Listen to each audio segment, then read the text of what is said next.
So you have probably clicked on this video because you have been having a lot of negative thoughts lately. So first, before diving into the video, I need you to know and believe that there are no such thing as negative or positive thoughts. A thought is just a thought. It cannot be categorized into negativity or positivity. Yes, I definitely agree that there are some thoughts that uplift us, while there are some thoughts that demotivate us, some thoughts that make us look up to ourselves, while there are some thoughts that make us look down to ourselves, some thoughts that triggers things in us, some thoughts that make us angry, frustrated, and make us feel like crying, while there are some other thoughts that make us free, that make us feel at peace. I agree there are thoughts like that, but at the end of the day, each and everything like these are just thoughts. They can't be defined into who you are, or they can't be defined into negativity and positivity. So first of all, now let me tell you, you can never ever stop a thought. A thought is a thought, and a thought can't be stopped. So now let me tell you that this brain of yours, it is there so that thoughts can enter it. It is there so that you can think of thoughts and you can bring the thoughts that need to be brought to life. You can bring those thoughts to life. You can form those thoughts into something very precious, something helpful for you or for the world. Thus, you have thoughts in your mind. There are no other reasons. There are no such thoughts such as positive thoughts or negative thoughts. So now, before diving more into how to get rid of negative thoughts, first we need to understand why do we have such upsetting thoughts? Why do we have thoughts that upset us? So there are two main reasons. The very first one has to be self-centeredness. I, me, mine. How could they do this to me? Why did it happen to me? Did I deserve this? I never deserved this. Then why did it happen to me? This factor, this I, me, mine. How could this happen to me? That pain you go through when you rethink about why did it happen to you. When you think about this thing, then you're bound to feel more and more negative about it because you're getting more engrossed in the thought. And I'll explain more about how to not get drained by self-centeredness. And first I'll tell you the second one. So the second one is accepting reality as it is. We accept reality just as it is. But everything that we see around us isn't real. This body of yours, this mind of yours, nothing is yours. You are not this. This body, this mind, these thoughts, these terms, you are not this. And you need to understand that. And two of the greatest theories to support it is anatma, which means selflessness, and shunyata, which means emptiness. These two support this fact strongly. These two states that nothing exists as it appears. So this body, this mind, the surrounding, this life, none of it is yours. And this life that you're so stressed about is not going to last. For your soul,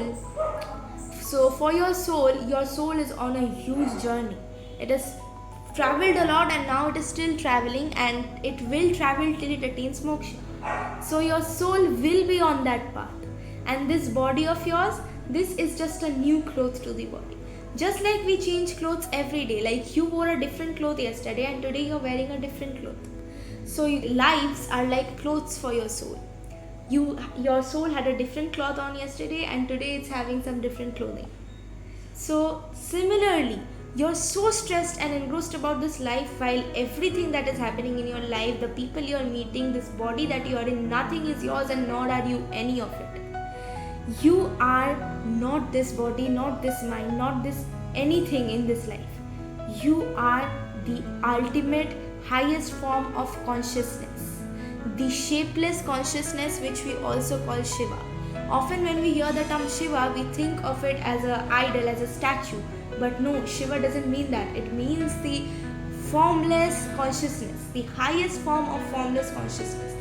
It has no shape, but yet it is the highest form of consciousness, and we are that. And there are many scriptures and Vedas trying to tell us this, and only if we would have understood it earlier, we wouldn't have been going through so much of pain today. If only we would have understood that everything that is happening in this life, nothing is ours, and everything that is happening, none of it is happening to us. If only we understood this, all these pain, all these crying, we wouldn't have to do that. So let me tell you that there is a term called Tattvamasi from our Upanishads. So this term Tattvamasi means I am that.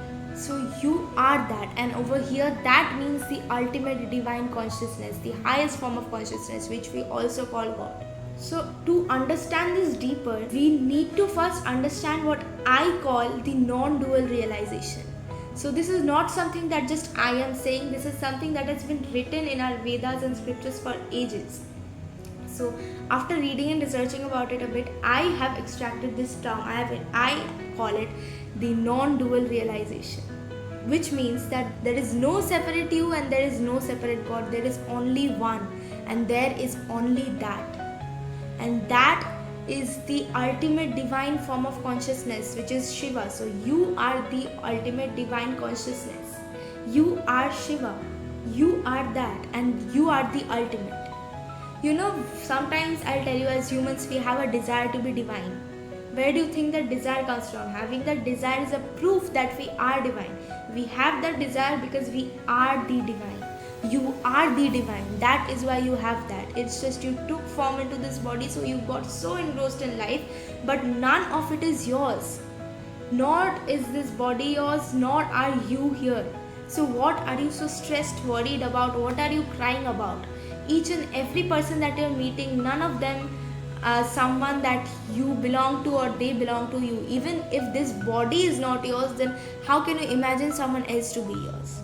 So why do you cry over someone treating you in a way, or why do you cry over what people said to you? Because whatever they said never reached you, because there is no you. You are Shiva. You are the ultimate divine consciousness. There is nothing else other than that. That is the only reality of the world. There is no other reality. There is just one reality, and that is you are Shiva. We are Shiva. You are the ultimate consciousness, and that is it. There is nothing other than that in this world. You are the ultimate divine consciousness. You need to realize that you are not a drop in the ocean. You are the ocean.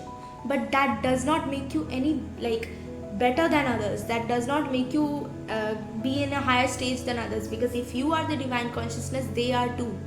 The only difference will be that if you realize it before them, or if you realize it earlier, then these pains and crying and everything that you're enduring in this life, none of it will happen. You won't care, you won't get affected by how they are treating you, because whatever they are saying or whatever they are behaving towards you is not towards you, because there is no you.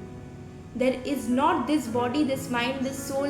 Nothing is yours. You are just the highest form of consciousness, and that you are Shiva, and whatever they are saying can never ever reach the level of Shiva.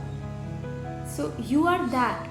So why are you bothered so much by whatever they are saying to this human form, this human bodied form?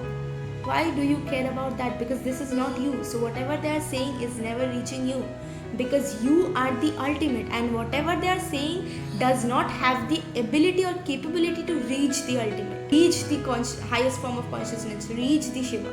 It can never do that. So what are you crying about? This body, this mind, you are just, this is your clothing. You just change your clothes in this life. You don't cry about people discouraging your clothes, do you? If people tell you your cloth is not looking so nice, or this cloth does not suit you, why do you care? Why do you care? They are saying it to this human form of you that you shouldn't even bother about, because you are the ultimate form, you are the ultimate consciousness, you are Shiva. And whatever they are saying, their terms never have the ability to reach the ultimate. But this that I said is a thing that takes people ages to realize. It takes people months and ages to realize this fact. It takes people lifetimes to realize this. So while you're still trying to accept it and realize it, it doesn't mean that there won't be any more negative thoughts. While you're trying to accept it and realize it, the negative thoughts will appear in your mind. So there are 3 ways that I'll say that I have learned that helps a lot. 3 ways. So the first one has to be, don't fight the thought. Whenever a negative thought is coming into your mind, you need to stop fighting it, because the more you fight it, the more power you're giving to the thought. So you need to stop fighting a thought. And I'll give you an example. So there is a person who went to a doctor because he was ill. So after going to the doctor prescribed him a medicine and said that you will drink this medicine before dinner. And the doctor said, while you are taking the medicine, try not to think of a dancing monkey. So the guy went home, but all the way that he was going home, he kept on telling his mind that don't think of a dancing monkey. Try not to think of a dancing monkey. Don't think of a dancing monkey. He kept on telling his mind that thing. And now when he sat down to drink the medicine, he started thinking of a dancing monkey, because after all, he has been thinking about it all along. So he is bound to think about that. So that is what happens. And you know, this is one of the biggest proof that you are the ultimate, you are the universe, is that the universe doesn't understand no, don't or not. The negative terms, the universe doesn't understand that, and so does our mind. Even our mind doesn't understand this. So if you tell the universe like, I don't want to get late for this event, the universe will not understand the don't. It will only listen to, I want to get late for this event. Or if you say to the universe that I just hope that this does not happen, that is bound to happen, because the universe hears, I hope this happens. Same with the mind. If you tell it to, like, for example, if you right now tell your mind to not think of a cherry blossom tree, it will immediately picture a cherry blossom tree. So the mind does not understand the term not or don't. If you tell it don't think of a cherry blossom tree, it will hear think of a cherry blossom tree. So that is what happens. The more you try to fight it, the more powerful it gets, and the more it takes over you. The more it occupies you. So stop fighting a thought, because fighting a thought is doing nothing other than giving it more power. So the second one that is very effective, and I read it in a book by Dalai Lama. So the second one is becoming the witness. Visualization. Visualization plays a huge role in it. So as soon as you become the watcher, the thought loses its power. As soon as you start chasing the thought, it gains its power. So for visualization, now close your eyes and suppose visualize that you're sitting by a stream in a mountain. I love mountains, so I said mountains. You can think anywhere, jungle or anywhere, or even suppose some other place. So suppose you're sitting by a stream in the mountain and the water is flowing, and now there are trees near you, and the leaves of the trees are falling on the water and flowing with the water. So now you are sitting very close to the water, but you have not dunked your feet into the water. Now imagine that those leaves are your negative thoughts, and they are coming close to you, but they can't touch you because your legs are not in the water. So you are there, you are watching it, but those leaves can't touch you, can't affect you, because your legs are not in the water. So similarly, those thoughts can never touch you, or those thoughts can't take over you. You can't become those thoughts if you don't dunk yourself in them. The moment you start thinking, why am I having those thoughts? I wish I don't have these thoughts. Oh my God, why are these thoughts taking over me? Or the moment you start thinking about why are things happening the way it is, the moment you start thinking more about, do I deserve this? Why did they treat me that way? I don't think I deserve this. And the moment you start believing in these, that is when you're dunking your feet in it. So the leaves of negative thoughts are bound to touch you. So you need to stop doing that. The moment you become just nothing other than just the watcher, the thoughts automatically lose their powers. So you just need to watch your thought pass by. Just sit there, let the thoughts come, let it be like whatever it is. You just don't focus on it more and more. Let the thought be, let the thought just pass away. You take a deep breath and just be like, this thought is not me. None of it is me. It does not define me. I am not this. It's just a thought that is coming because I have a mind.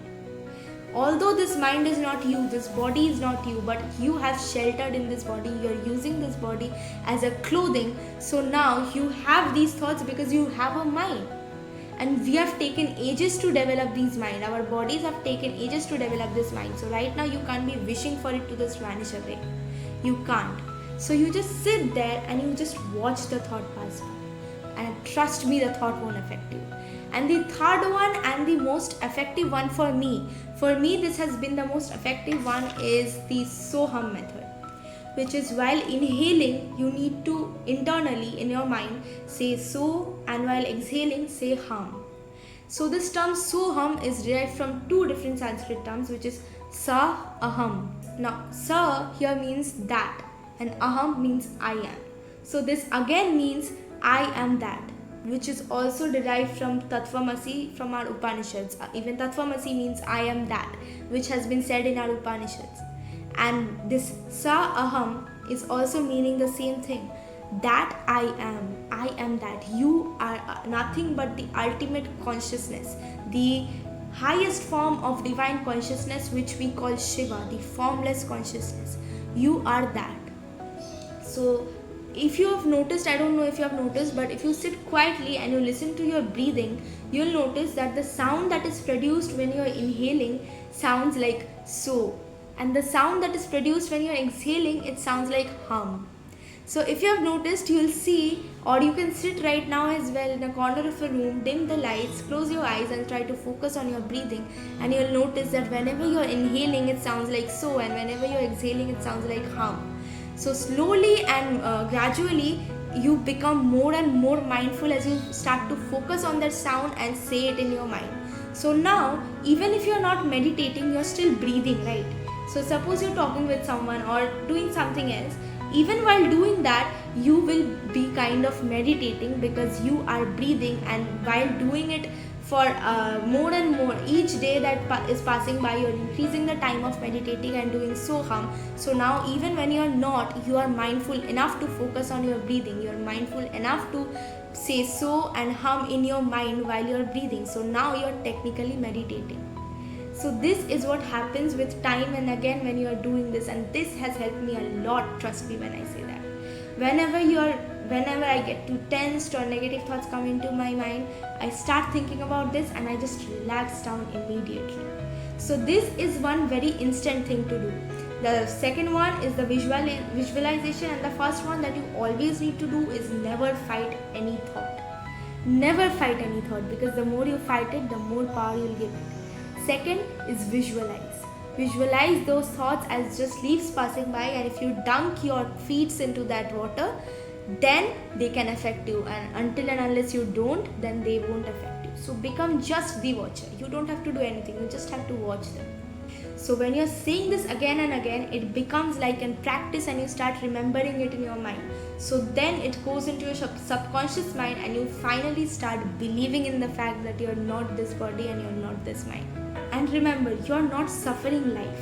We often say, I'm suffering life. I recently heard one person say, so I met a person after a long time and she asked me, so how's life treating you?